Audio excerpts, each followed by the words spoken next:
Bonjour à tous, je me réjouis de vous retrouver dans le podcast La Voix de la Vente.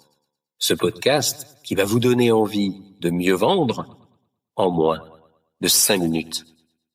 Aujourd'hui, je vous emmène au pied d'un sautoir olympique.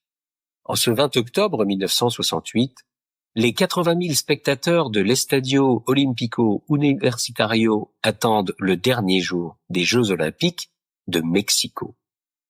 Nous nous trouvons à la fin du concours de saut en hauteur.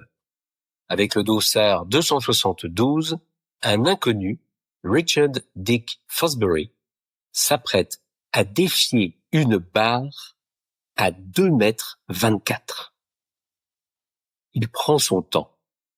S'il passe, il remporte la médaille d'or. Il bat le record du monde et il détrône les soviétiques à la hauteur, une discipline qu'il domine depuis le début des années 60, et tout ça en pleine guerre froide. S'il rate, on le considérera comme une espèce d'olibrius qui saute bizarrement, et on l'oubliera.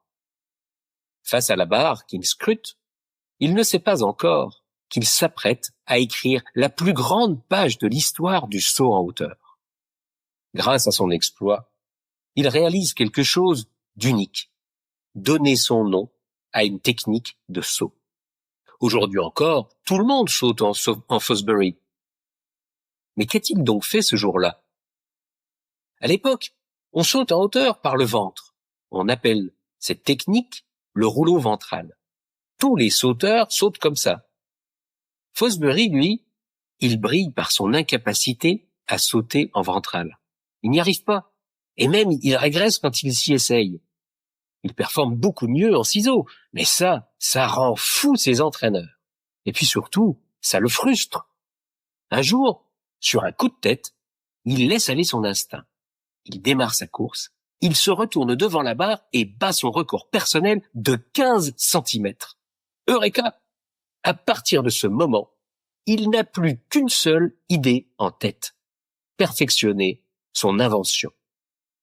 Plus tard, quand on l'interroge, il aime à se définir comme un athlète moyen. Il a été recalé dans l'équipe de football américain et puis dans celle de basket de son lycée.